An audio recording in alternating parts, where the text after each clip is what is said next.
Good afternoon, everyone. Thank you for joining us for this book discussion. And Professor Tanweer Fazal's recent book, Practices of the State, Muslims, Law and Violence in India, a very pertinent topic. And we also have Professor Maitrayee Chaudhari as the discussant today. I'll come to I'll say a little bit more about the speaker and the chair in a bit, but before that, let me make a few opening remarks. I wrote a rant and got published in the Countercurrents this morning, and I didn't realize that it would be so close to what Professor Fazal had written. Of course, we've had conversations around various kinds of issues of similar kind, but this results of this recently concluded Lok Sabha elections 2024, as it kind of re-established this political equilibrium, and with more voices of resistance in the Lok Sabha now, this full throttle engine of the BJP's self-centered unilateral decisions might come to a screeching halt, right? So, but this outcome of the 2024 Lok Sabha election has also kind of immensely dented a certain kind of an exclusionary aspiration, an aspiration which is full of Islamophobia, and particularly, the dominant party had made certain very objectionable remarks about Muslims in India, and the prime ministerial candidate himself had also made certain hate speeches. So the prime ministerial candidate also shed all pretensions of decency while making these hate speeches against Muslims in particular. Now, his Islamophobia was also laid bare in his repeated references, painting Muslims as eternal enemies of Bharat, right? He left no stone unturned to directly attack the Muslim minorities in India in particular. In the past, when we know since 2014, and even before that, he had called them baby-making factories, puppy under the wheel, enemies of Gaumata, and also urged the masses to identify the Muslim quote-unquote troublemakers by their clothes during the anti-CAA protests in Delhi and around the country. So his hate speech in 2024, this recently concluded elections, touched new lows, or maybe if one could use in a sarcastic way, new heights, when he categorically called Muslims as infiltrators, those who have more children, the ones who will take away reservations from other communities. And on certain occasions, he also urged in his speech that Muslims wish to bring Congress back to power so that it can put Babri lock on the Ram Mandir, not to mention his insinuations of mutton, Mughal and Muslim. Now, these are some of the concerns that we are, it's not merely the academic material that we're engaging with, but in real life, this is what is happening around us in real politics, right? So I think this book is very timely. It takes into account all of these challenges that we might have and puts them in a much more comprehensive manner, allows us to understand a little bit of a background to these issues, what are the concepts and categories and analytical frameworks that we could deploy to make sense of these kinds of practices of a particular kind of state, right? So with that, today the author, Professor Tanweer Fazal, is a professor of sociology at the University of Hyderabad, and in the past he has also taught at the Center for the Study of Social Systems, Jawaharlal Nehru University, New Delhi, and before that at the Nelson Mandela Center for Peace and Conflict Resolution, Jamia Millia Islamia. His scholarly interests span several critical areas which deal with historical issues, theories of nationalism, minority studies, the study of state practices and issues of collective violence. And Professor Fazal was also in the past research consultant on the Prime Minister's high-level committee, such a committee report, which came out as a result of that. In 2006, his specific focus was on status stratification, particularly related to the castes among the Muslims in India. And his prior major publications include A Nation State and Minority Rights in India, Comparative Perspectives on Muslim and Sikh Identities. This came out from Routledge in 2015. And he's also the editor of another edited volume called Marginalities and Mobilities Among India's Muslims, Elusive Citizenship, which he co-edited with Professor Jodhka and Dr. Vad. And this came out in 2023, again from Routledge. So Then there is another important work he published in 2022 by Penguin, The Minority Conundrum, Living in Majoritarian Times, and his earlier work, Minority Nationalism in South Asia. Thank you, Professor Fazal, for agreeing to give us this time and interact with some of our research scholars on this very important issue. The chair, Professor Maitrayee Chaudhari, everybody knows her. She needs no introduction, but still I'll do the protocol and the niceties. Professor Maitrayee Chaudhari, she has recently retired from the Center for the Study of Social Systems, Jawaharlal Nehru University. She was the director of the Women's Studies program and has been an advisor of the National Council for Education, Research and Training of India. She was a DAAD visiting professor at Albert Ludwig University, Freiburg in Germany, and a visiting fellow at Harvard University, as well as at the University of Massachusetts. And she has done various invited lectures all around the world. And her research, she was also an expert on Asia for a feasibility study of women, intangible heritage and development, which was conducted by UNESCO and the Iranian National Commission for Culture in 2001. And the list goes on, and I'm not going to get into that. So her research interests have been on the making of the public discourse in modern India, and her early work focuses on issues of nationalism, colonialism, and feminism in India. Since the early 1990s, she has been looking at the changing nature of public discourse in the context of both neoliberalism and the rise of majoritarianism.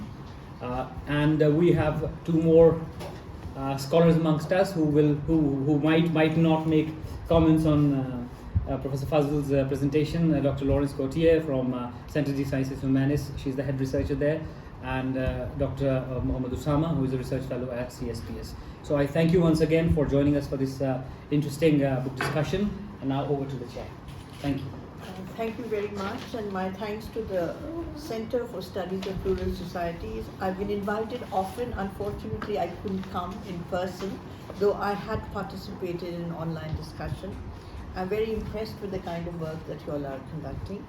It gives me great pleasure to be here to chair Tanweer Fazal's Practices of the State, Muslims, Law and Violence in India. And I will not comment at this point. I would rather listen to Tanweer's presentation, and maybe then I could come in with certain kind of questions. Well, thank you, CSPS. Thank you, Javed, for a very generous introduction, and thank you, the chair and everyone for being present here. Well, I don't know whether you've seen the book, so I just want to. So this is the cover, and the cover was there on the poster as well.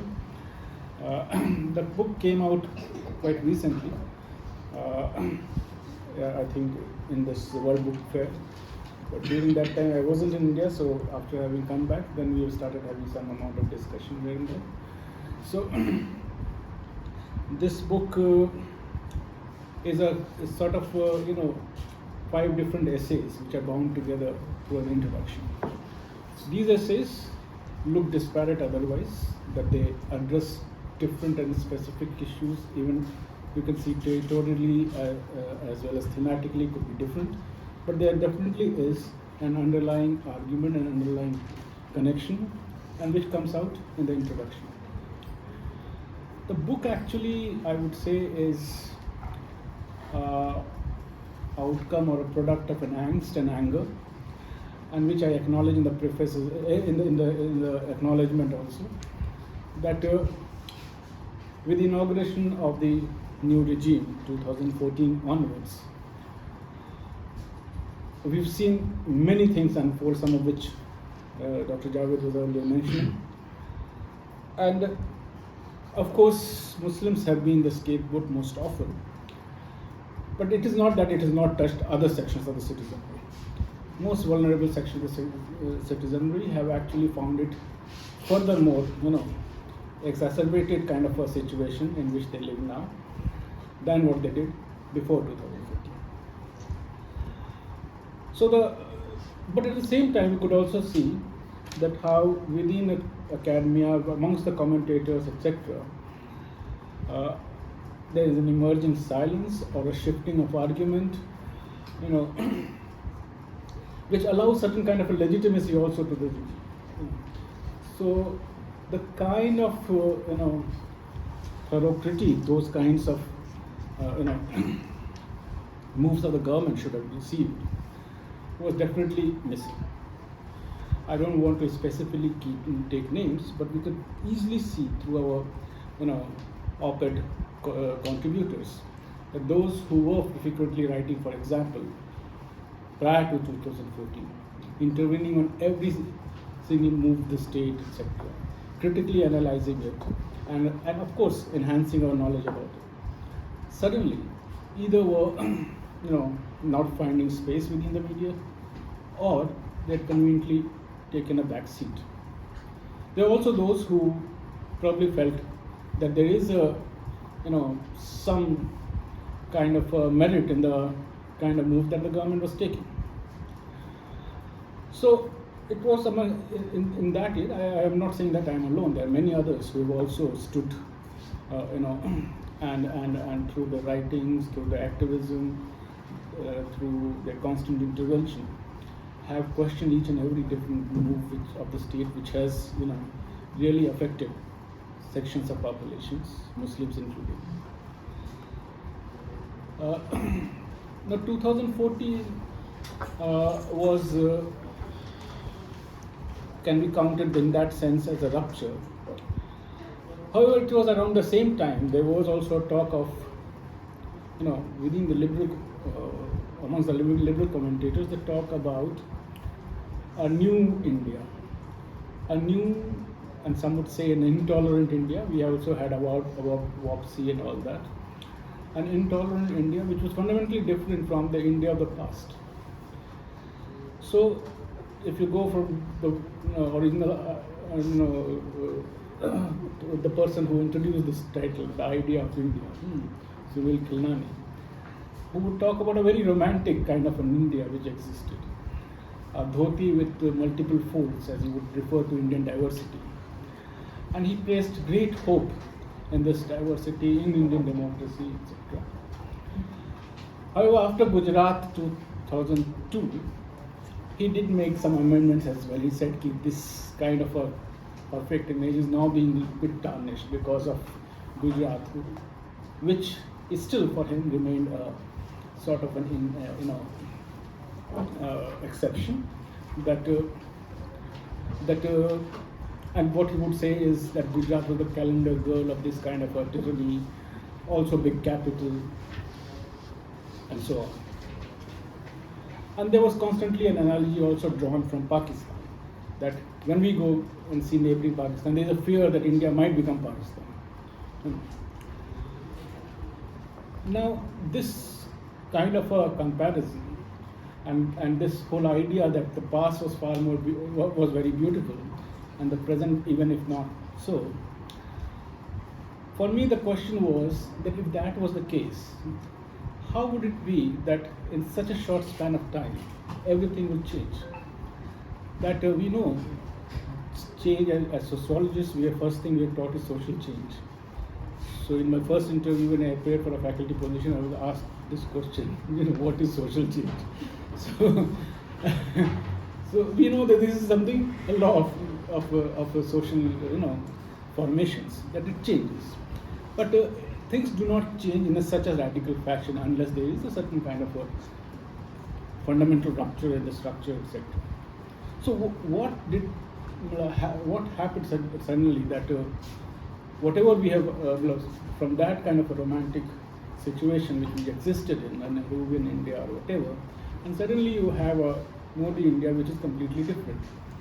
Are there connections is there a possibility that the seeds of what we still see today were also present in the past, maybe not in the same way? And therefore I felt that a historical understanding of the social process as well as the political process is necessary to get a comprehensive knowledge of the reality. So that was one kind of a reason and interest to go into studying these different acts largely of the government, in which one way or the other the Muslim population was implicated. Now, when we move from this whole idea of the new normal, etc., what tools do we have to understand the state and its practices? In terms of theoretical development, we've seen political scientists, political sociologists. There is not within sociology. There is not much of a tradition of studying the state in itself. We have studied state-society relationship, where society is more of the focus, but not state as a subject of analysis. But some political scientists or political sociologists, you may say, applying different kind of approaches, did do it. But here again, you will see that a sort of a celebration of state, which we felt was if you remember this whole term called passive revolution, the state was supposed to be leading. And then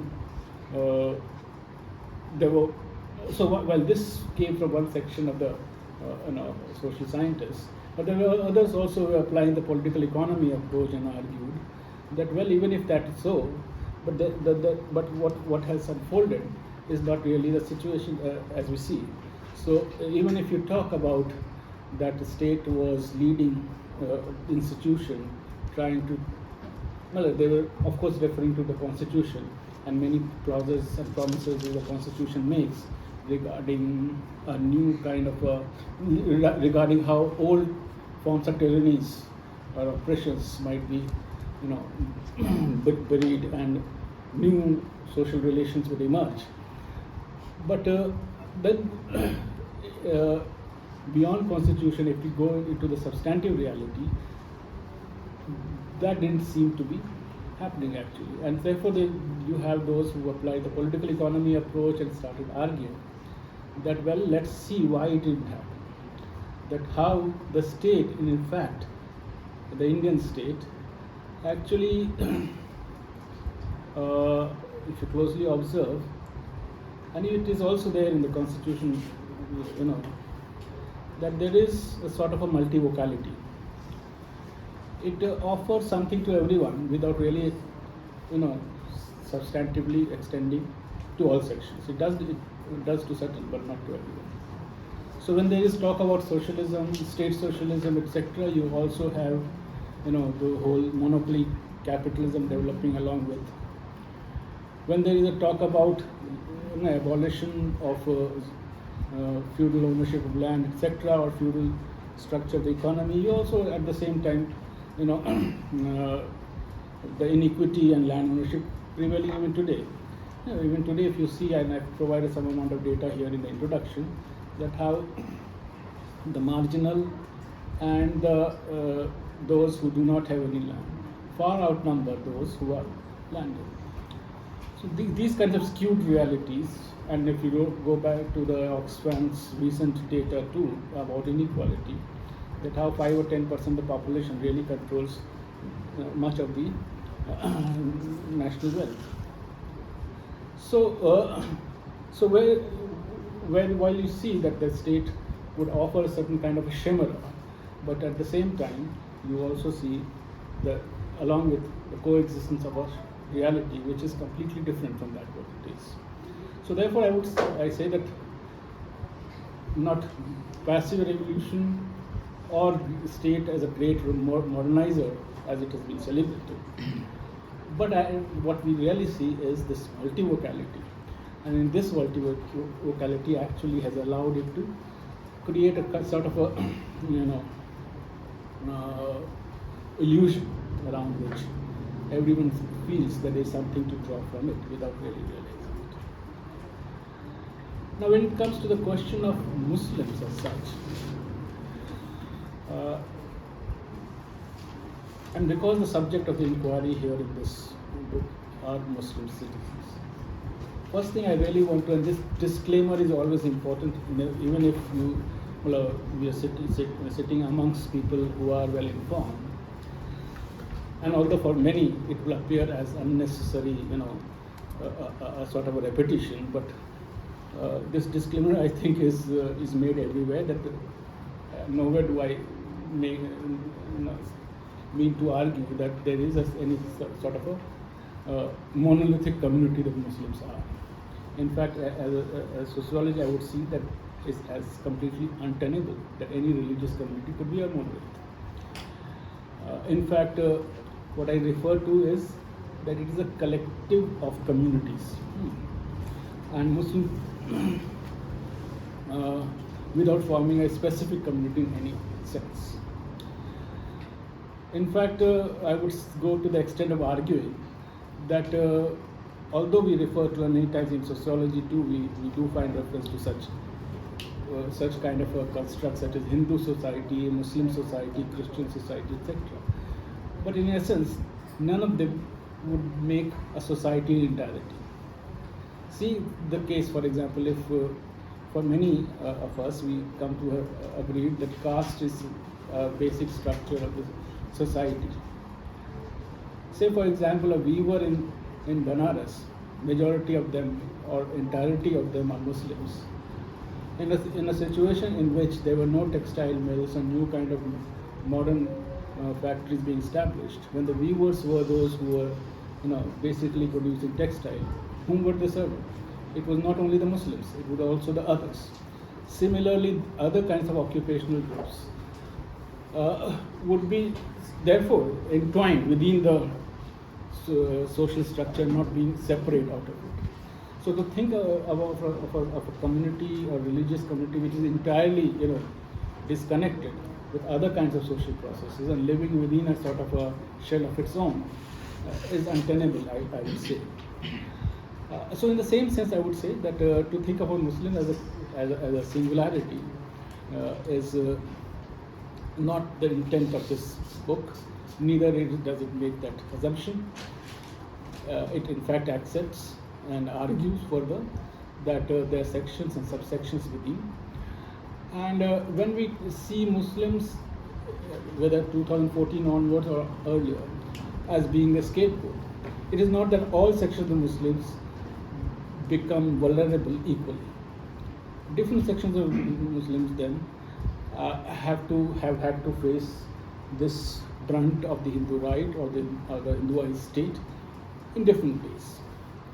So there is a chapter, for instance, on cow slaughter, and I go into understanding the laws of how in New India or prior to that, the laws evolved around cow slaughter.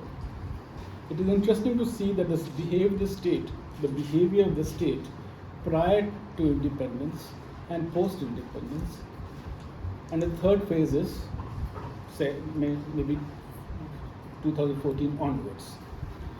So if we take the case of cow slaughter laws, the colonial period too, we have, from the 19th century onwards, we see intense mobilization along these kinds of questions.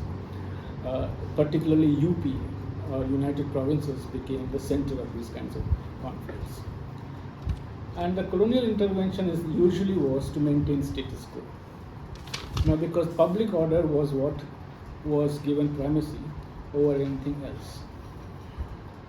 And status quo, and they were aware that making any kind of probably changes in that might unnecessarily rupture the equilibrium which existed.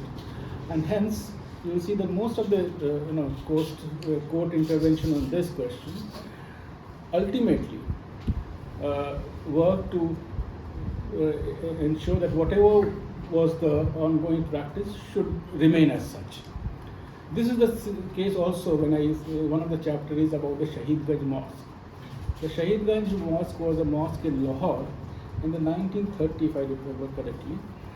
That it was so this was a mosque which during Maharaja Ranjit Singh's time came under the occupation of the Sikhs, and Sikhs converted it into a Gurudwara. With the coming of the British government, the Muslim organizations started making pleas and petitions arguing that this mosque should be restored to them. Where the Sikhs agreed that it was the mosque in the past, there was no dispute about that. It was not a Ram Janmabhoomi kind of a case. But despite this, they argued that this was in their occupation for a long period of time, and now also because there was a sort of a wider belief that many of their important leaders were slaughtered in that place, and that's why the name Shaheed Gaj. So it had certain holy significance for them as well, and hence they were not willing to give it. So the court case went on and went ultimately to the Imperial Court. But finally, by citing Land Alienation Act and many other kinds of provisions, the British government ensured, the colonial government ensured that whatever existed should remain as such. So therefore, it made no kind of change in it, irrespective or repeatedly made by various kinds of Muslim organizations, and there were also judges who differed from the majority judgment, and despite all that, the ultimate resolution was that we should not disturb the status quo, because they felt that this might create further problems rather than what it is. And this used to be generally, most cases of dispute. The government at those times either looked for local level solutions local level solutions based on whatever the practice which had continued for long. But this fundamentally changed with 1947 onwards. Take the case of the Babri Mosque as well.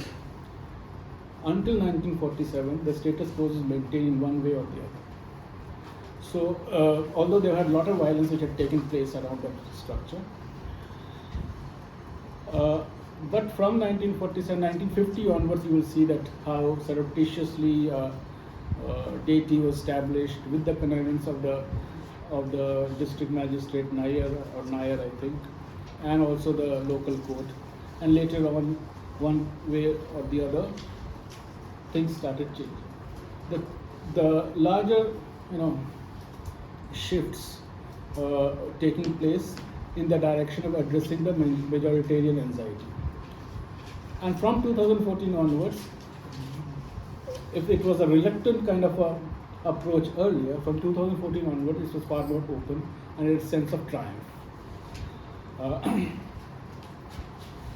You'll see the Allahabad Court judgment, which came out prior to 2014, and the Supreme Court, the 5-judge bench judgment, are entirely apart.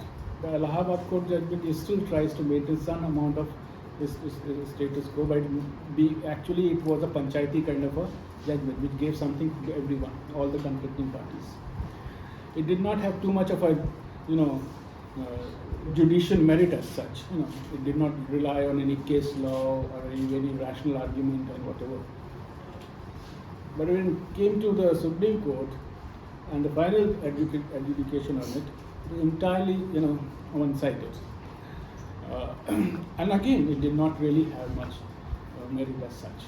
But the intent was not different, because the majoritarian anxiety was supposedly more pronounced. It needed to be addressed rather than other kind of stakeholders in it. So when we talk about state practices in that sense, these are the shifting ways in which, in different phases of history, the state has responded. It has definitely changed its colors. An ideological imperative, the state has shifted fundamentally from the colonial to the Nehruvian to what we see today. However, I won't say that there is a complete disconnect between all these three phases.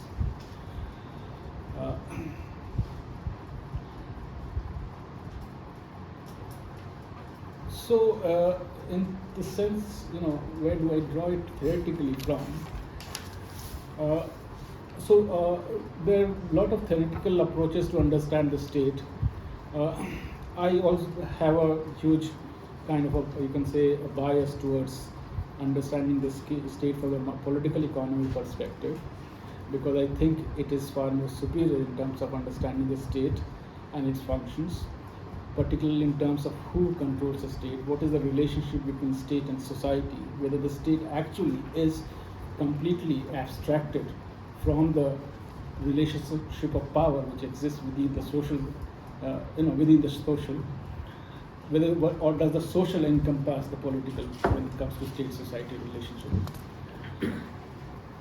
However, in trying to understand it in an empirical situation, experiential situation, I see sort of I have an interest in understanding it from this a new approach, which you can say where anthropology has made a good amount of contribution. Anthropology's earlier interest in politics was limited. This is a new turn in anthropology. The earlier anthropological work they would see state as not even an institution which is worth studying. They were more interested in understanding the culture, particularly in a very specific situation.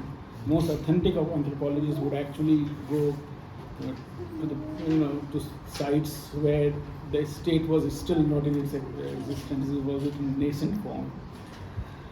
However, it's a new turn in post 1990 onwards, when you see that the state is being studied in terms of its how it is experienced by populations, and there are some very significant works in that regard. I can name some of them, like Blom Hansen's work on Bombay, Darren Shaw's work on Gujarat, or a little earlier, Theft of an Idol, Paul Grass's work, a collection of essays. So what they help us in understanding is that how in everyday work is state experienced differently by different sections of the population. Now, the kind of a leviathan we thought the state was, with completely coordinated kind of a system, and each agency or each arm of it be functioning in perfect correlation, that may not be in real sense, in real practice. The state is not only the police officer and the military, but you also have the village postman or a revenue officer, everyone being part of the state. So state could be experienced in different ways. And here, particularly in situations of violence, the distinction I'm trying to make between crisis time and normal times. So particularly in situations of violence, how does state come out to be? How is it experienced again? What kind of cultural construction of state exists amongst people? I have myself also done some amount of work, ethnographic work on sites of violence, but also I rely on earlier works too. Like Blum Hansen makes a distinction between sublime construction of the state and what he calls it as profane, sublime versus the profane construction of the state. This is in context of Mumbai violence, but it could be applied to in other situations too. What he argues is that amongst people who see themselves as victims of state violence, that what is routine is for those on the margins. What is the routine is the profane violence, the profane construction of the state, which is everyday routine, where they know that how a vulnerable, say, a person is treated by the policeman there, or when they approach the thana for some complaints, or when they go to the district magistrate's office, and what kind of treatment they receive.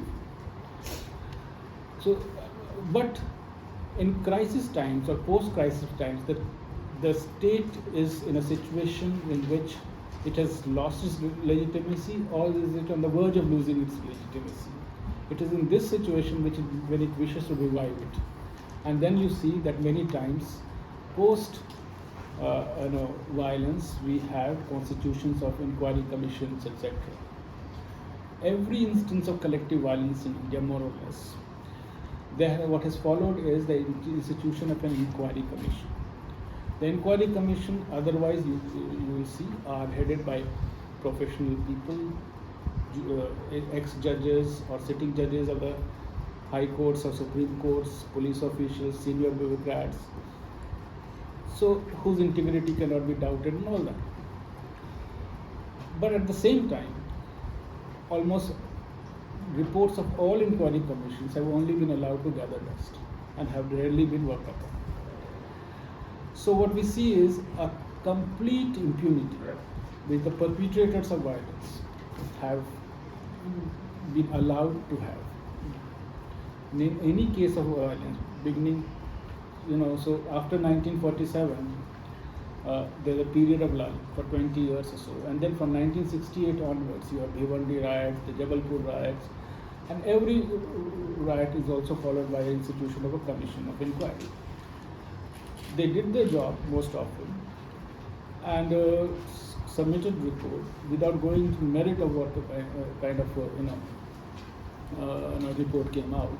But irrespective of that, the recommendations were rarely followed up with any actions. I particularly study in this the Bhagalpur Riots Inquiry Commission report. The Bhagalpur riots took place in 1989. I had a personal thing with it because my hometown Munger is adjoining Bhagalpur. So some way or the other, we were also, caught in that thing when we also had to be extra cautious, etc. during when the riots were taking place in Bhagalpur or the period following it. Now, the Bhagalpur riots continued for almost 2 months. It followed this whole procession of Ram Shila Yatra, which is the VHP's led campaign, that from every village of India there will be a brick which we contributed in the construction of the temple which has just been completed, and every brick then would be brought to the district headquarters in a procession. And these processions were usually extremely aggressive. They would insist that they would pass through those areas which were Muslim inhabited. There's a whole task, politics of polarization. And this is what happened in Bhagalpur too, that as the procession reached the town, there was stone pelting, there was, and which led to massive violence. It continued for around 2 months. Initially started in the town, and then around 200 odd villages of Bhagalpur were affected by it.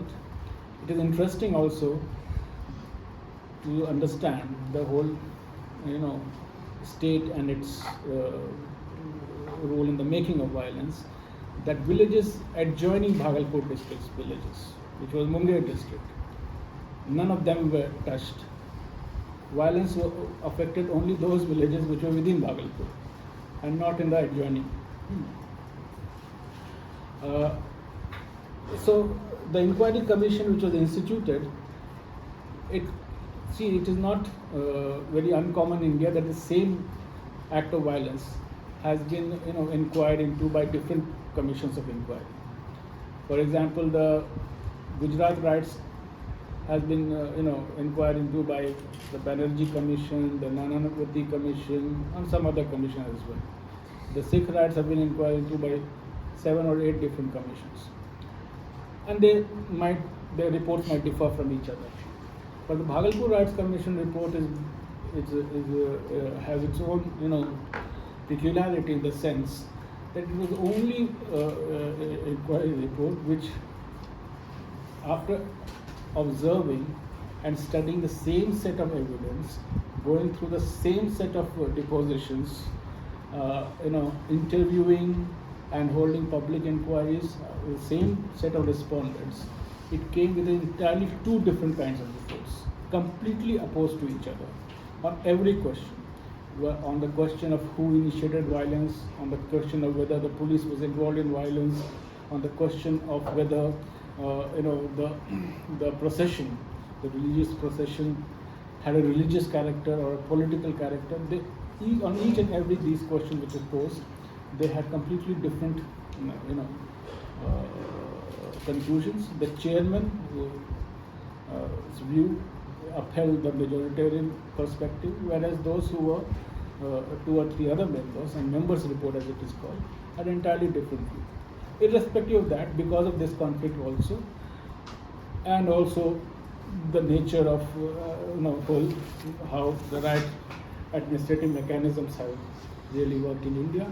Ultimately, we do not have any sort of a punitive action being taken.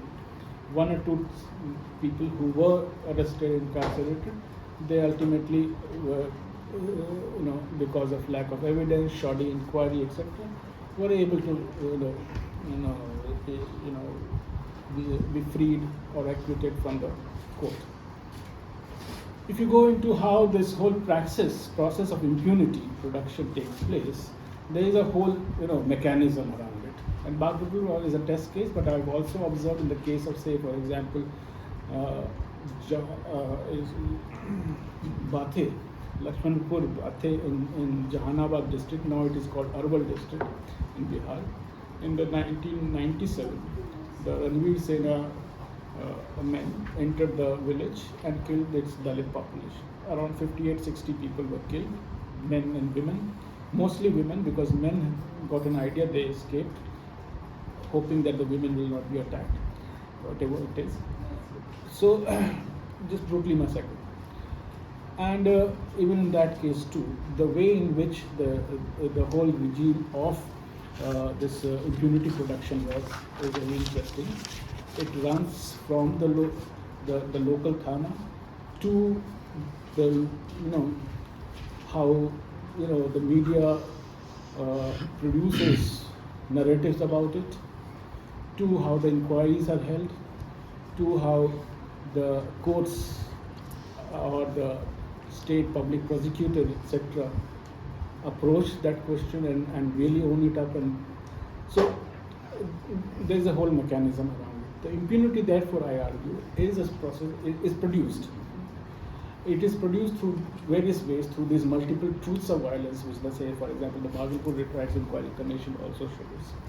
And also, if you observe how I have those figures in this the chapter on Bhagalpur, that how the police would file FIRs of violence against unknown people. So they were not inquiring, because ultimately those unknown people will never be found. Or they would delay filing FIRs, and this would be held a ground by the court, a ground on which the people will be acquitted because the FIRs were filed very late. The court would not go into to why the people were not able to file the FIR. Either because the violence was continuing for 2 months, they could not go to the thana, or even if they went there, they were chased away by the SHO, etc. Unless pressures built by the civil society and others compelled them to file FIRs. Or in the FIRs itself, spellings of accused would be, wrongly entered. So as a result, that person whom the accused, who is held to have been the perpetrator, will get away. In the Bhagalpur Rights Inquiry, in the Bhagalpur Rights Police Inquiry, you will find that at least out of, say, 900 or 800 deaths which has been officially recorded, around 600 to 700 were never, no one was prosecuted around it, because either there were no FIRs against innocent people, unknown people, or misspellings, or whatever, all this. So this 500-600, they have not been actually inquired by the police at all. If we're talking about any inquiry, it is only 250, 300 people who were killed. Although the official acknowledgement is about more than 900 people. So production of impunity is one thing which we've seen, that how state practices, when we observe them in close situations, unravel and unpack itself. There are different chapters in this, book, which I'll mention. Say, for example, so one of which is Bangladeshi as metaphor. I actually look at, after the CA and the NRC, 1.9 million people, although it is not called officially, but largely they have been rendered stateless. A good number of people before that were put under the D voters category, which means the most important right which a citizen has, the right to vote, has been snatched away from them. Another section population apart from these 1.9 million would be in the detention camps because of the application of a law wherein if a neighbor says that this person I suspect is a foreigner, now the neighbor doesn't have to prove that you are a foreigner. In all other criminal laws, those who accuse others have also to produce evidence for that. But here, in this case, the onus lies on that neighbor who has been accused of being a foreigner to now prove that he is not a foreigner. He has to also bring in all kinds of documents, etc. And certain documents might be accepted, certain might not be accepted. But the moment this accusation is made, the police officer may decide and put this person in the detention camp. For the process goes on. Within the detention camp, as civil society organizations have studied, no rules apply because even the jails have manuals. These are the details. So to understand this whole thing of how this question became such a big one in Assam itself, I go into the history of the process of immigration and the whole process again through which this whole dynamics of who is a foreigner, who is not a foreigner, who is a Bahirgato or an outsider, how is the outsider being defined in different contexts, what are the different laws which have actually been played upon.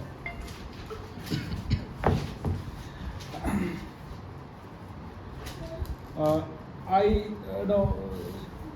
try to argue with many Assamese intellectuals who largely believe that there has been a large-scale immigration into Assam from 1971 onwards, who believe that even if they may not subscribe to this view that they should be incarcerated or whatever, but they largely come to this includes some of the very well established ones as well, who would provide even figures like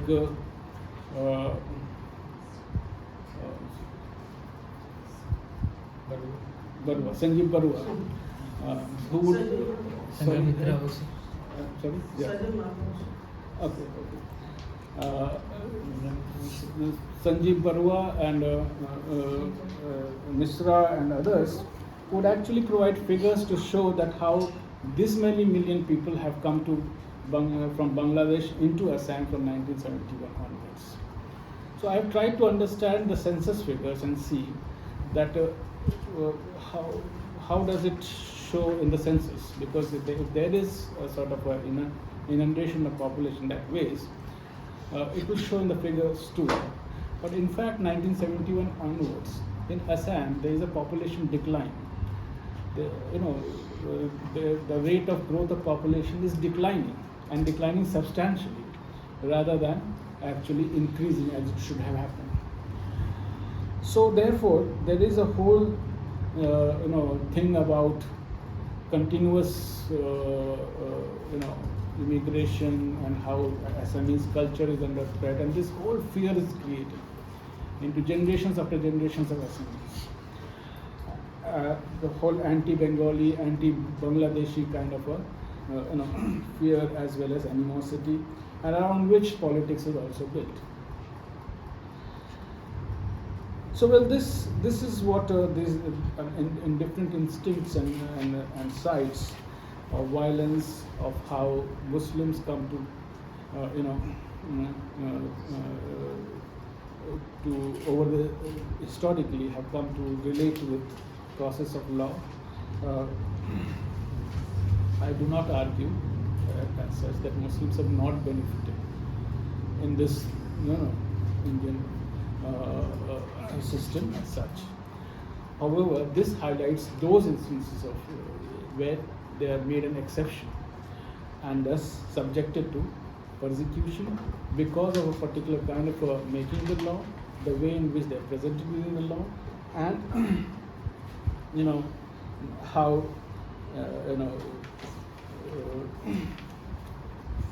the whole thing is unfolding. So finally, I'm nowadays trying to argue around, because I have worked on nationalism earlier, and from which I draw some kind of a connection, and I suggest that we have to look into this whole making of community boundaries, the whole relationship between us versus others, etc., through a triadic lens. The triadic lens is important to understand how state plays a central role in the construction of community boundaries. So what constitutes this triad is the nation state at the center. You have the community on one spectrum, one end of the spectrum, and the national public on the other end of the spectrum. The state and the national public have a very close relation because the state draws its legitimacy from the national public.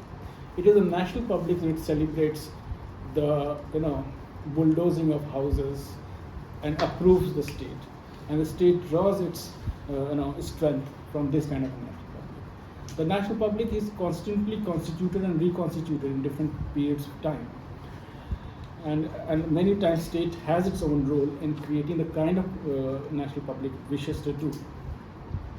So this triadic lens helps us to understand community formations because us versus them kind of framework actually creates perpetual enemies, which the Indian situation is not like that. Historically, if we observe that even otherization is a process which has not affected all communities at the same time. Muslims have come to become maybe in recent times more a target, but there have also been periods in which we see that Sikhs have been, or in other regions Christians could be. I remember when I was a student and traveling to the university from my hometown, on the train I would see that the police would come and search people and their luggages, but whenever they would see a turbaned person, they would search his luggage more vigorously than mine. So there have been periods in which other different sections of the population could be, different minorities could have been otherized. So therefore I wish to see it through a triadic lens to give strength to this kind of an argument.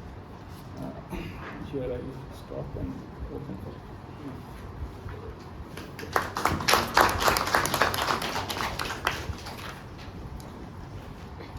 Thank you, Tanweer.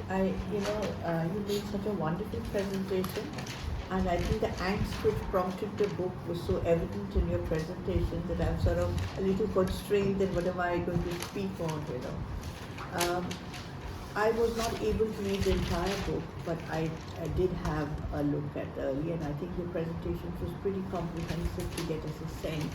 But many of you may have read the book, and I hope that we do.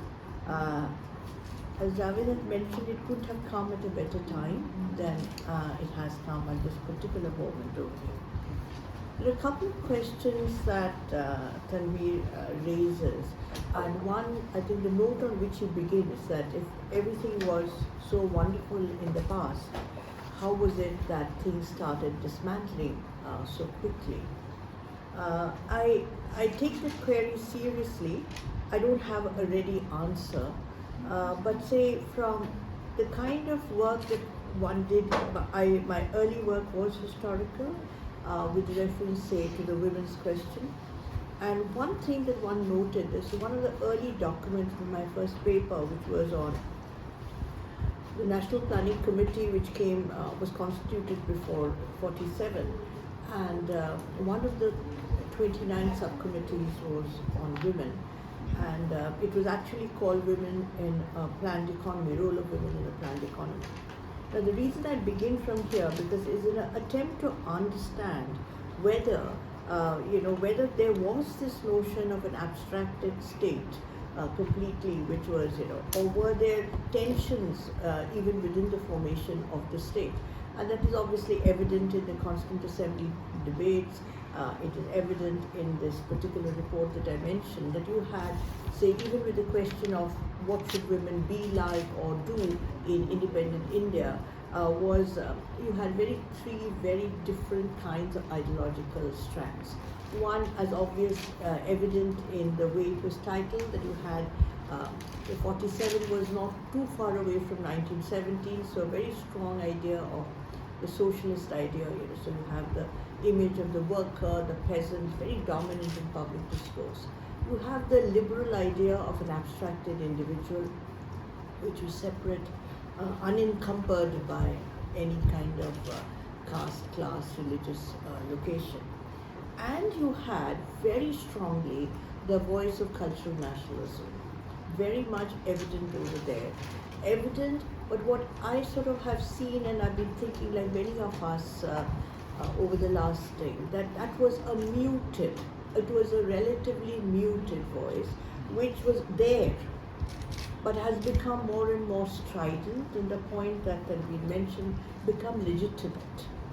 So you can actually shout out loud. I like the way you talked about the prime ministerial candidate, because he's not the prime minister at this moment. So the fact that he went so low or so high, so it was accepted. The greatest relief I had on the election day, that I now live in the DDA apartments of Vasantpur, that there was complete silence. I think the only house which was joyful belonging to me was mine, because there was no music, no pataka, the lawns. There was this quietness, which was such an enormous relief. Now, so there's obviously a cue. The cue comes from the state. Then now you can go and do what you feel like. It's possible, and it's in that light, that perhaps if I belong to that generation where perhaps we're a little more kinder to what he talks about, all those eulogistic accounts of the state, because when I look back and I say, okay, why did all those people write about this kind of sanitized history of the state? They were not uninformed. They were informed with the fact about factions, the state, different kind of groups and their presence in the state. But perhaps in a certain sense, that too was an ideological construction of the state, because it's not just political parties who construct the state, academics also construct the state. And in that sense, that perhaps that was a kind of hope that, that this is possible, that you can talk about unity and diversity, you can talk about composite culture, and there is a virtue to rhetoric. So is the rhetoric, the idea of a rhetoric of that kind, false as it may be, partially true as it may be, is it something to be completely dumped? Or can we sort of hang on to it and say, let's use it in a particular fashion?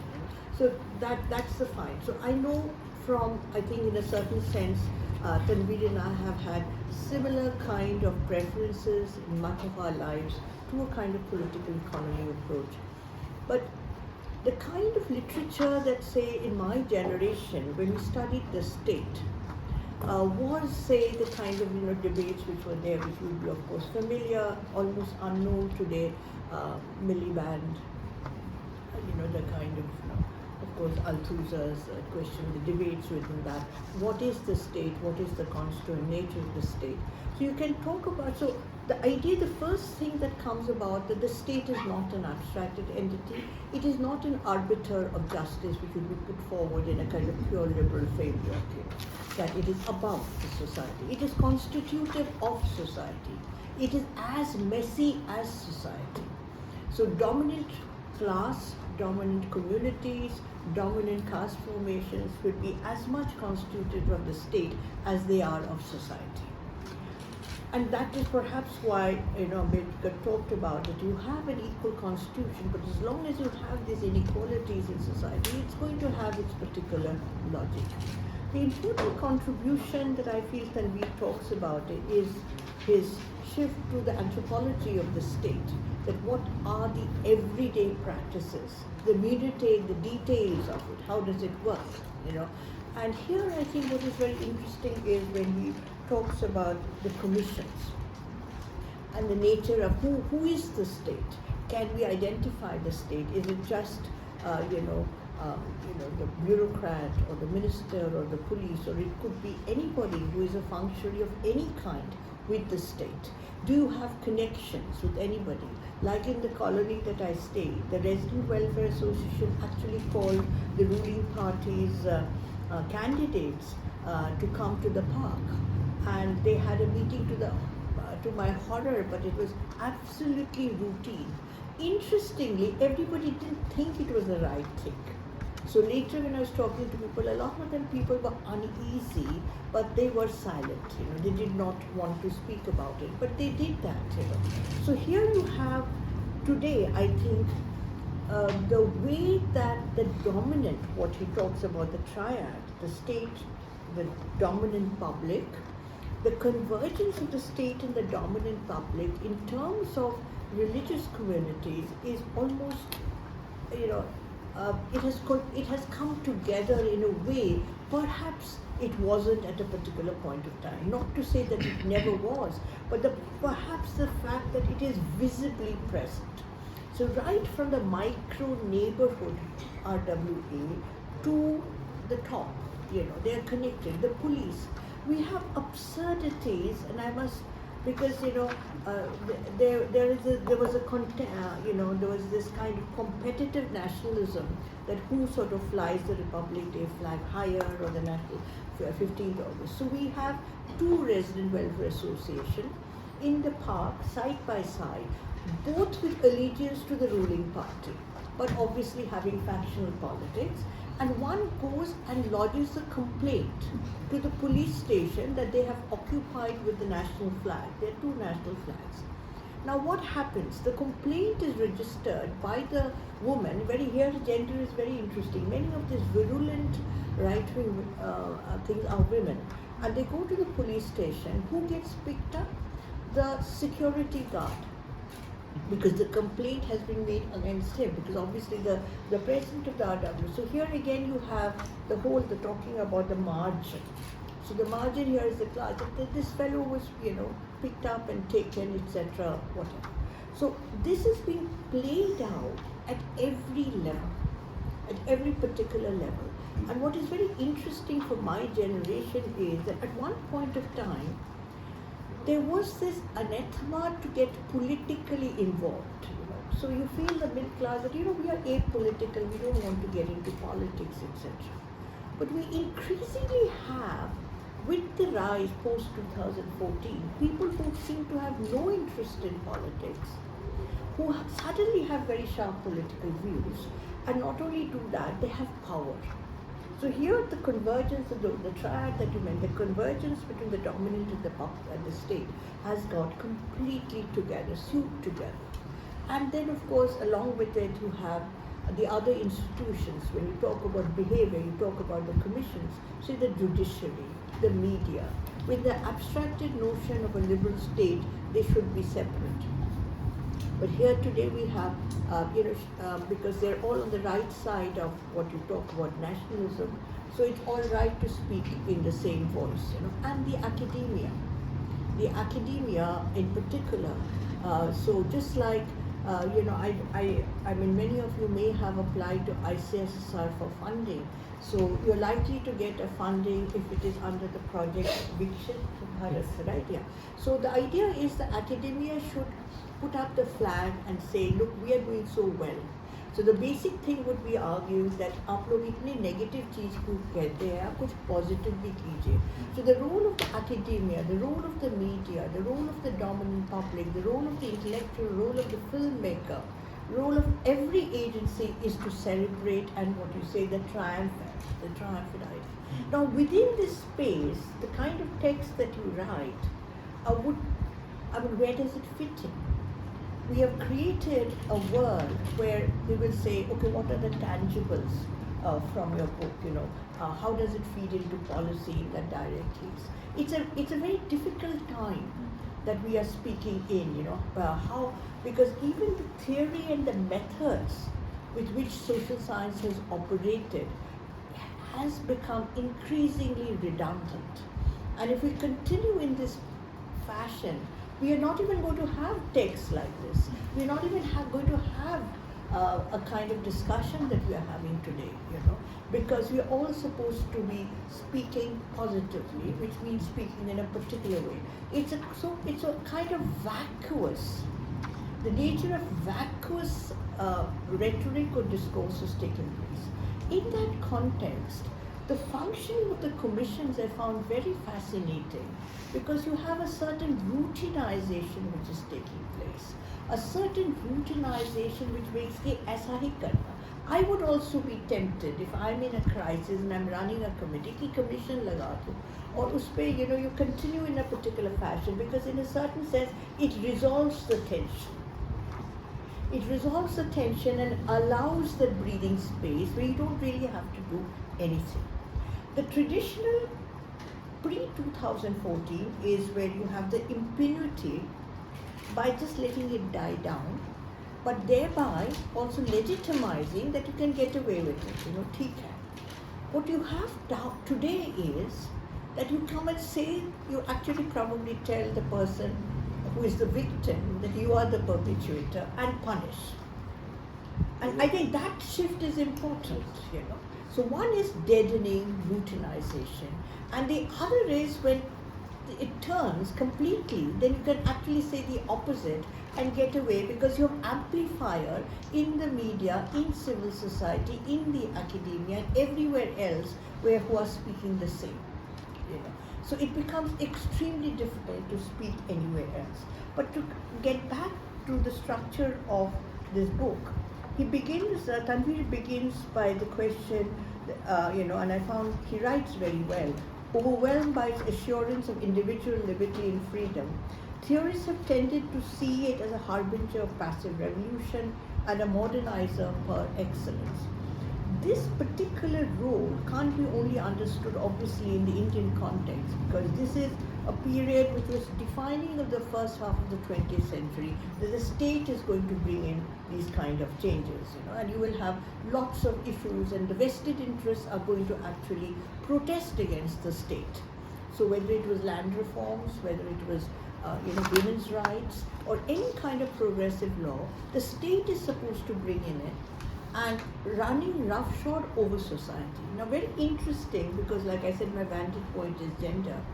You remember a couple of years ago, there used to be a lot of regular honor killings, particularly in West UP, Haryana, and you would have the panchayats, and you would have television discussion, we still would have. And I remember I was very struck with the fact that somebody came from one of the panchayats and said that, that only in this country, there is the absurdity that the society has to follow the state laws. It should be inverted. कोई भी सही वाला दुनिया होगा तो the state should follow the social laws. तो अगर हमें sati is a social law, then it should be state law. If dowry is a social law, so it become a state law. Now, when he said it with authenticity. Academics can quibble and be so. He said it, he meant it.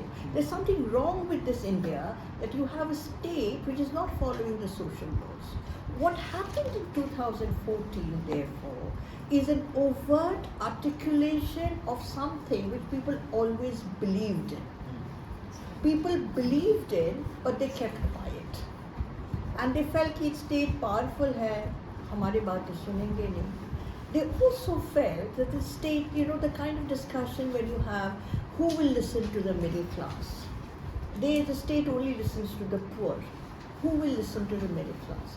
All these little grudges of what Tanweer calls the dominant public, and he makes this interesting point somewhere else about the idea of when the powerful feels victimized.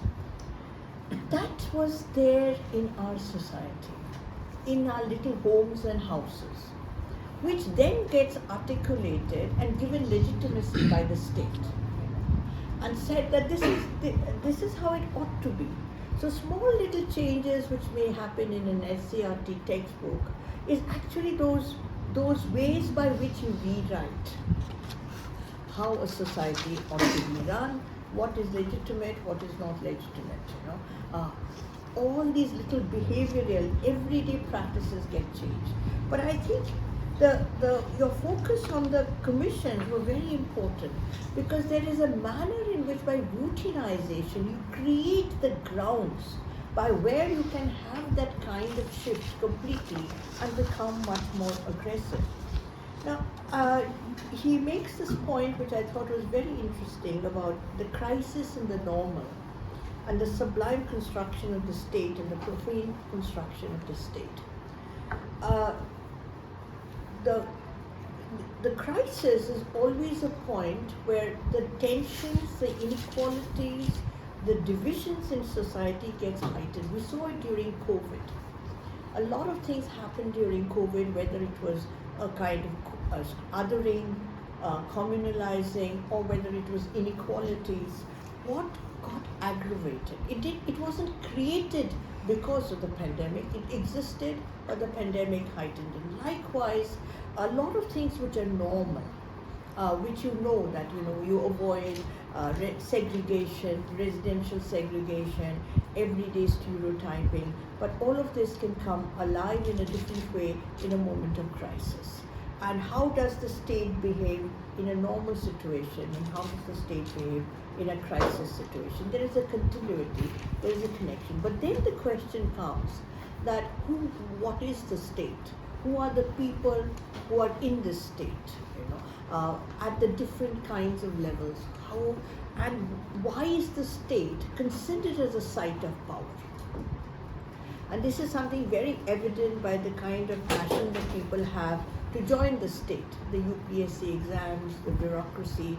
And one of the things that people often say is that, you can exercise power. And that exercise of power, is it a modern phenomena, or is there a continuity of existing joy in exercising power? Unless you can kick somebody, your own identity is not reaffirmed. And that may take place in everyday, ordinary interaction, and it can get amplified in a state. What happened post 2014, I feel, the ordinary, banal, everyday, uninformed practices became legitimate. Otherwise people would be hesitant to express their views. But say in JNU after 2016, I remember taking an auto, the gates were closed, and everybody would tell you, advise you, everybody literally, it could be the person who was driving the three-wheeler, or it could be the guard, कि इस university में पता नहीं teachers क्या पढ़ाते हैं, and he would tell me about what the syllabus ought to be. So it is a very interesting thing, because we look at populism and it's anti-elitism. Here is saying you and I are the same. I mean, how are we different? So this common sense discursive space became a part of the governance system. So our the prime ministerial candidate, so to say, you see in his every statement that he makes is actually what people believe and talk about at the everyday life, which was society. And that gap that you mentioned between the state and society can be looked at two ways. One, looking at that this is a radical state trying to bring in changes, and the other is, look, the state is a terrible state, and actually we should now tell what the state ought to do. Obviously these are two extreme positions. What actually happens is what Tanweer says, is there is a continuity. And that continuity is through the personnel, through the recruitment, through the routinization of the processes which takes place.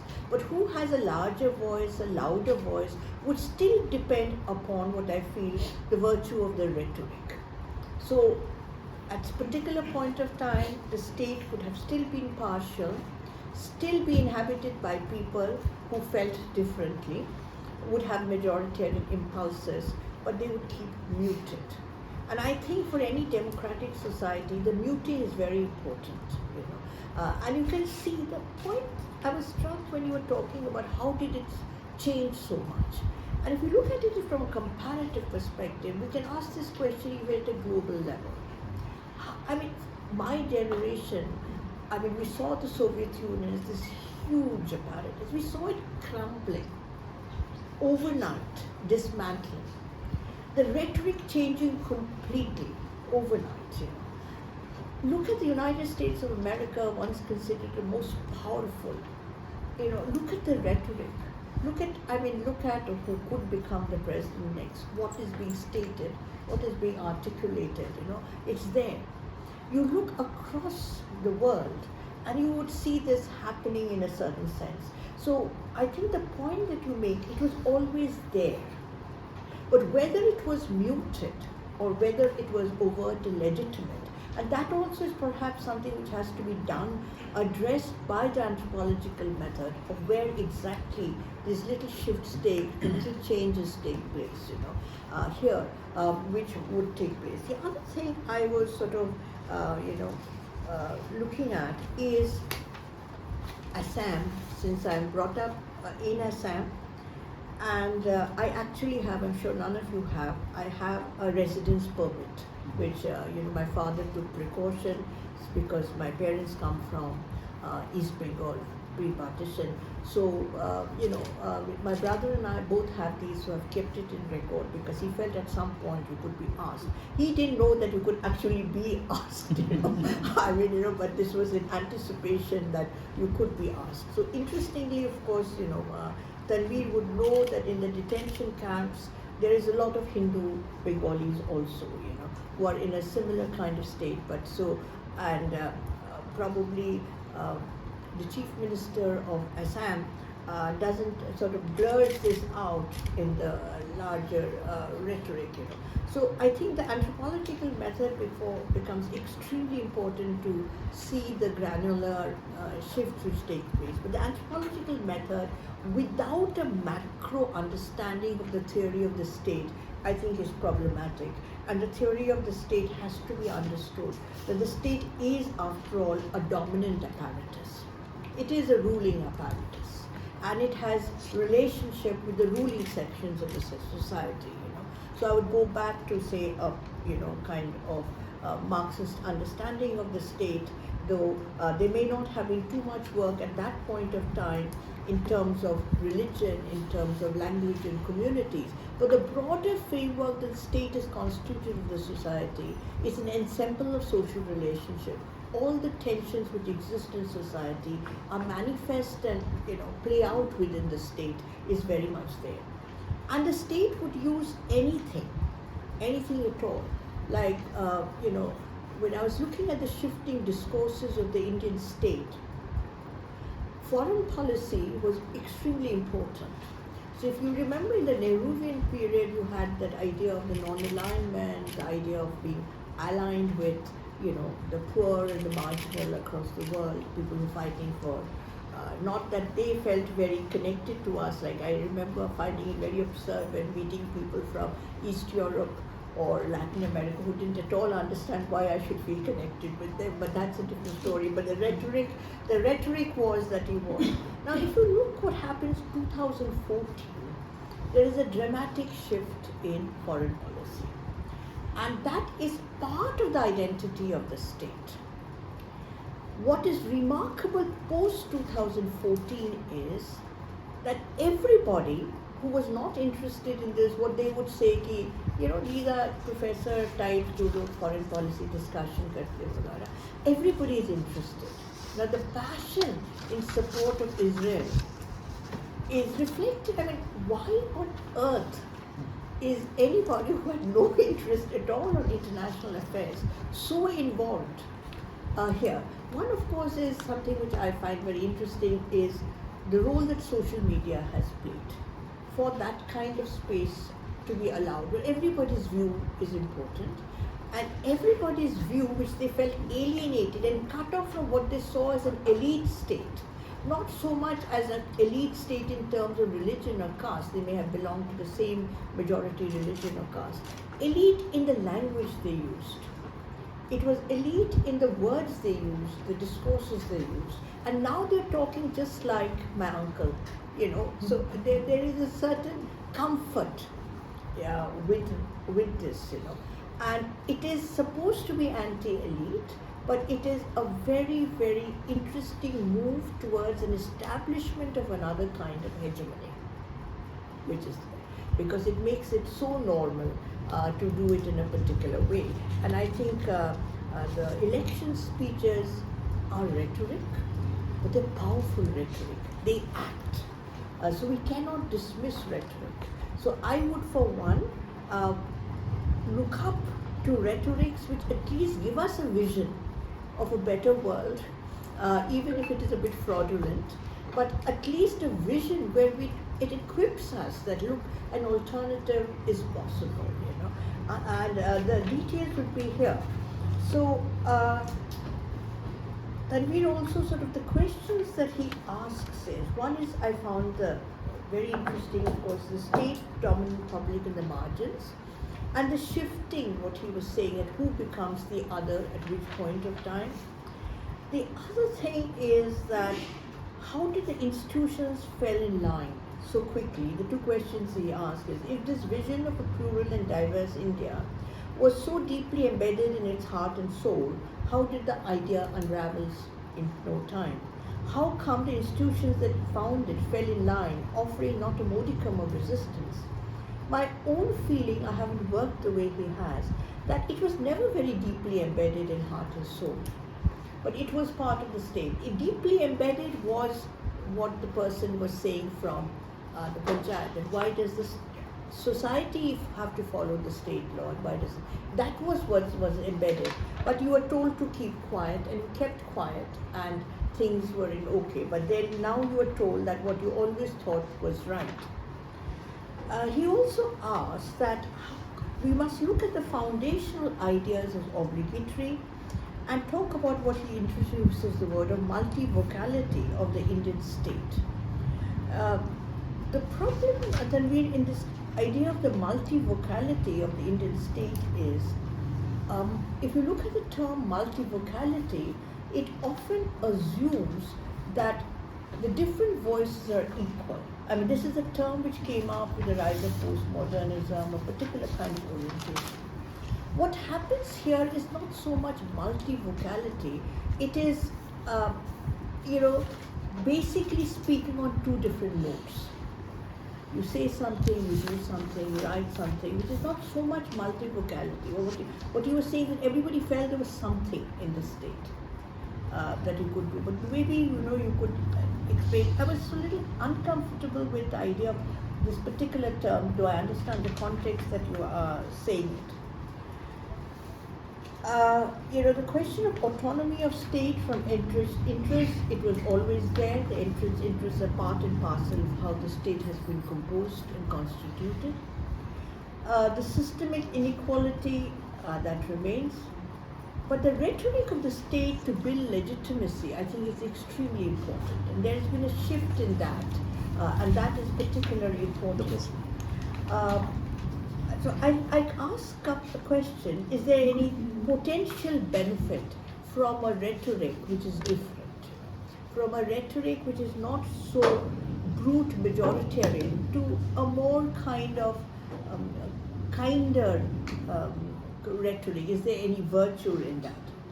I was very drawn to your idea, you think you draw from Philip Abraham, the state idea bared in practice, and what exactly happens, and all the details, the local big men, the actors who are there linked to the state. And we've seen it happening, like in West Bengal, for example.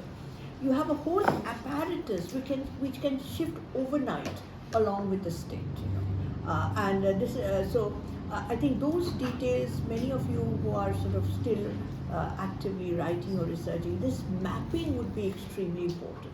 Also, the question that you talk about intellectuals, in the case of Assam, that everybody seems to be agreed In fact, on the idea of this large-scale infiltration which has taken place, and the other keeps shifting. I grew up in Shillong. We had almost 350 families. There's nobody left there. So when I meet some of my friends from Assam, they said the problem were not people like you, because the problem is now shifted to the detention camp people, But I said, but at that time the problem was me, the problem seems to be shifting. But I think that consensus among intellectuals, and I think that is where theoretical, methodological questions come to the fore. Some of us are obviously interested in areas which touch us biographically, whether it is religion, gender, ethnicity, language, historical experience. Starting from that, how equipped should we be theoretically and methodological, I think is a question particularly important in the current context, because very often theory is used more as certain buzzwords. And I think Tanweer's book is incredible in both its theoretical sophistication and the empirical and historical details, And I think that is a particular way forward that we could look forward. So I'm sure others will have much more to say, but thank you very much. Thank you, Professor Chaudhari, for this wonderful analysis of what is at stake here. And before I open it to the audiences, I also have a few points to make. So in terms of, I also find that there is much to learn both theoretically and methodologically from this collection of essays which has now come out as a book. It also tells us that, from this slogan, unity and diversity, to we have reached a point where we can say it's impunity and adversity, right? That's the new framework that we're working with. And what we learn through some of the case studies that he picked in his this book is the fictitious practices of the state. With this, impunity doesn't just work out randomly, but there are fictitious practices of the state which enable these kinds of. But then there is another googly that he threw at me through this work, is that I am consistently puzzled by the fact, being a student of history and anthropology, is like every time a new work comes out, I'm kind of puzzled, like where does the society end and where does the state begin? And this entire scenario of vigilantism, this impunity, the practices of impunity, brings me back to this question again. Where does this society end and the state begin? Where does the state end and where does the society begin? Because we are just seeing that there is a lot of porosity in both these institutions, which we were earlier seeing as kind of separate blocks. So when you look at this impunity emerges as a very important concept in this book, and one also needs to kind of look at what constitutes this practice of impunity. And I wonder if Professor Fazal would kind of enlighten us on this question: is this impunity sacred or profane? Because that's also a new question that we have to deal with. Because the new state might look at it as the sacred violence, and earlier frameworks have looked at it as profane. So, and on the one hand, there would be these constitutionalists for whom this might be sacred, and on the other way around, for nationalists, it might be profane. Whatever way you want to look at it. And the new categorization of this kind of impunity and the violence is in the form of, some would celebrate it as new kind of collective action. Also in the kind of the spirit of this new framework of looking at the project of decolonization. Decolonization earlier was a dream, what you were also talking about at one point of time, the Nehruvian framework, and now this dream is also turning into a new kind of a nightmare. So I wonder, as a historian, what happens to this concept of decolonization at this point of time, because this decolonization is also triggering these old claims, and packaging them in new forms. So what are the answers we have for this? And Professor Chaudhari also talked about this, state as a dominant apparatus.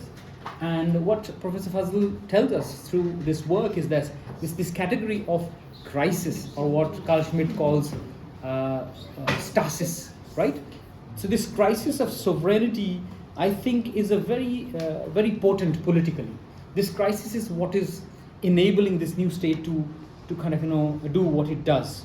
Now this also brings me to another kind of methodological question. For example, David Scott took that Foucault's governmentality and asked a question from a colonial governmentality perspective, and he asked this question. People use this pre-modern, modern, postmodern, and he said, I wonder what are the continuities and discontinuities. I think there's a very important methodological point that Professor Fazal is also making in terms of where we shouldn't just kind of rush towards looking at blocks without actually taking into account the continuities and discontinuities.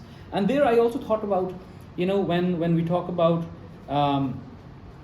this continuities and discontinuities, I think constituent assembly debates are a very important aspect of that, because many of the subject matters which were already kind of part of the public sphere before independence were taken up in the constituent assembly debates, were not resolved but kept at the back burner, and those questions are coming back to haunt us, right? And that's why I said that the triggering these old claims. Now is the time to settle this course. Now is the time to bring forth those questions once again, which at one point of time, whatever the political kind of obligations were that were kept at the back burner. And then we come to this very interesting category of the media, right? And media here, as Anne-Laura Stoller and others have also told, these are important interlocutors.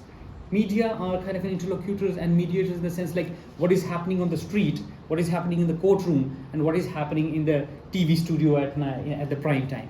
And they are continuously kind of manufacturing and enabling a certain kind of a discourse which then becomes and succeeds as a dominant discourse. On inquiry commissions, in one of my kind of articles also I touched upon this inquiry commission, and inquiry commission is a very interesting technique of the state and is a practice of state, because inquiry commission is a double investigation. One, it is an investigation on the initial crime, because initial crime has been investigated and people are saying that we are dissatisfied with the findings, right? And once an inquiry commission is instituted, inquiry commission is saying now the double investigation will happen. One is that the initial crime will be reopened and seen whether it's and second is that the investigators of those crimes will again be investigated, right? At the end of the day, we know what the story is. The investigation is actually seeking approval and legitimation, and therefore again reinstituting state as a dominant apparatus, as you very rightly said. In one of the instances when Professor Fazal was talking about this, approval of the neighbor, it reminds me of the historical question of the criminal tribes. So when David Sleeman, who was the superintendent of police in the 1820s, he was the first superintendent of police, and when Criminal Tribes Act was just being formulated, it was exactly the same framework that the British colonialists used, because at that point of time, a prover's testimony was enough to declare anybody a criminal trial, right? You didn't need what colonialists said that, we're English law, rule of law, process, scientific law, evidence collection, then trial. No, there is no trial required. You just need to kind of, become an approver, and your testimony is enough to declare anybody as a criminal trial. And the same kind of thing is haunting us in the post-colonial era also. So these are some of the observations I had, and I wonder how you would kind of put them together and help me in understanding what is at stake here, both theoretically and methodologically, about the continuities, discontinuities, and this society-state thing. So with those observations and remarks, do you have any remarks to make in terms of? No, I think there's been a lot of discussion. I just have one small question. I really like how you spoke about the production of impunity. You also used the term mechanism at some point. And at the same time, you used the term of multivocality to refer to the fact that the state is never uniform nor homogeneous. It is very much an entity composed of multiple actors. Now, how do you articulate it? How do you articulate on the one side this idea of mechanism in the production of impunity, and on the other side, this idea that the state is never a cohesive machine, that it's composed of multiple actors? Well, to begin with, I think multivocality has been raised as a. Now, the thing, which I wanted to convey was the duplicity. But I thought duplicity is too strong a word, and hence let me give some, space to the other kind of theorists as well, who have celebrated the state so much. how do I, otherwise I'm competing with people like, Sudipto Kaviraj and Partha Chatterjee and etc. etc. So, and their followers, which are huge in number everywhere. So therefore, multivocality was a term is used as replacement for what I actually would have liked to use. Anyways, the idea of multivocality is to say that if you really see just a constitution as an important, both as an apparatus as well as a document of the state, you can see this multivocality very much present, and how it is practiced out. Then you will see the main intention as such. So the multivocality then reveals itself in, say, the coexistence of, you on one hand you have right to freedom, on the other freedom of religion, on the other hand you also have, something like, Presidential Order 1950 attached to Article 341, which says that to become a scheduled caste, you can't be a Christian or a Muslim. So your freedom to actually practice a religion, such as Islam or Christianity, is seriously impeded there. This is a sort of a multivocality. You can say that okay, at one point you also have freedom of religion, and that clause has been used by people to enjoy many kinds of rights, but not necessarily for those who are supposed to be untouchables from within these communities.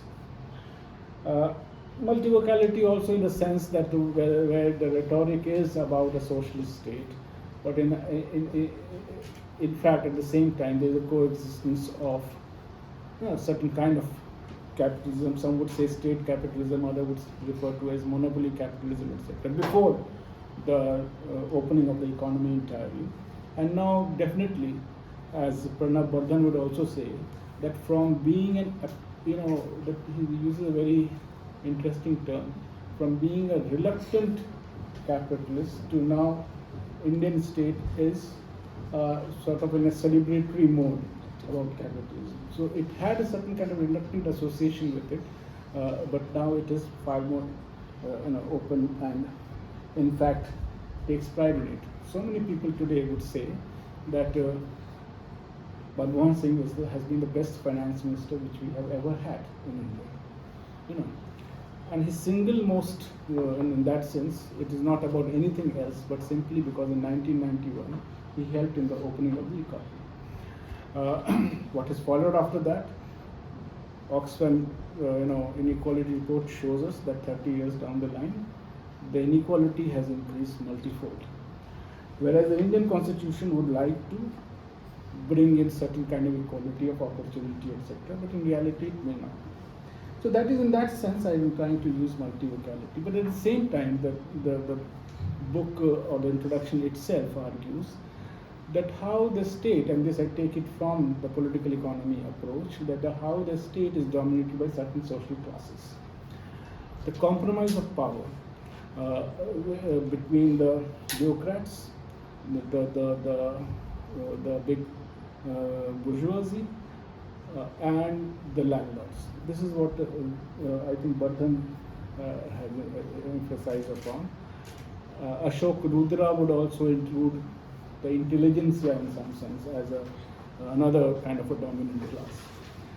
So you could say that the state-society relationship, which Professor Maitrayee Chaudhari was also referring to, going back to Pulanza versus Miliband debate, to what extent the state is able to, if it is at all able to abstract itself, or remains deeply, controlled or dominated by the forces of domination within the social. It could be a question of debate, but if we see and observe the practices of the Indian state, we do not see much, support for an argument that there's at the broader plane. That is one thing interesting. I think this Ashok argues that there is a short-term analysis of the state and there is a long-term analysis of the state. In the short term, you might see that, okay, there are, when I refer to multivocality, that okay, there are certain times, there are certain support extended to the weaker sections, poor classes. The state adopts a kind of socialist, face of it. But when you do a long-term analysis, wherein you find that how these are the dominant classes which it ultimately serves and is ultimately controlled by. So it is somewhere here that I try to look at both mechanism and multivocality. Multivocality in the long term, in the short term kind of a analysis, you may find evidence for it. But when you go for a long term analysis, you see these kinds of dominant structure of the state and how the mechanism comes out very clearly in favor of those who are the dominant classes.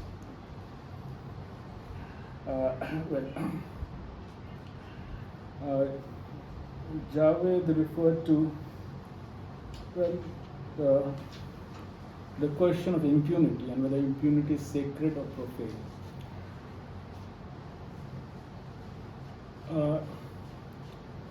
Very obvious when we connect it to the whole thing about national public and how the national public today is constituted in a way in which it sees groups and communities which are otherwise outside of it, anathema to it. All kinds of actions of the state, the most punitive forms, most extra-legal forms or illegal forms, all come to be accepted to the extent of even celebrated. So you have films about encounter killings and you have encounter specialists. One of the encounter specialists from Assam was contesting election in Bihar. But for one reason or the other, he was so confident of getting a ticket from BJP. He left his IPS job. And but the local politics played out in some ways that he couldn't get the BJP ticket and he contested alone. As a result of his contesting, the national public, which I am referring to, the board got split, and the person who should not have otherwise won the election. So sometimes these kinds of things may also happen, because things may not necessarily come out to be as perfect as I'm trying to. It plays out differently. Anyways.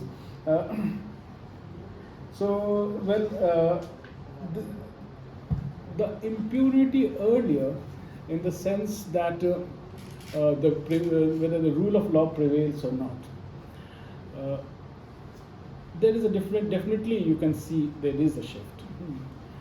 There is a shift in the sense, I can give you a personal kind of experience, that my father, who was a surgeon, once the police killed a person in an encounter killing, is supposed to be a hoodlum, despised by people, etc.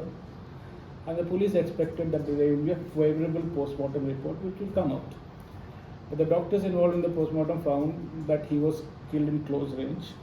Probably he was tied and there were evidence of it on a tree, and just police bullets were showered on him. So they gave the report accordingly, and the police wasn't expecting it. In fact, one who was heading, it was not my father, but one who was heading the team of the post, he was even arrested for no good reason, that they have defied some charge or the other. The entire public, particularly the medical fraternity, rose against it.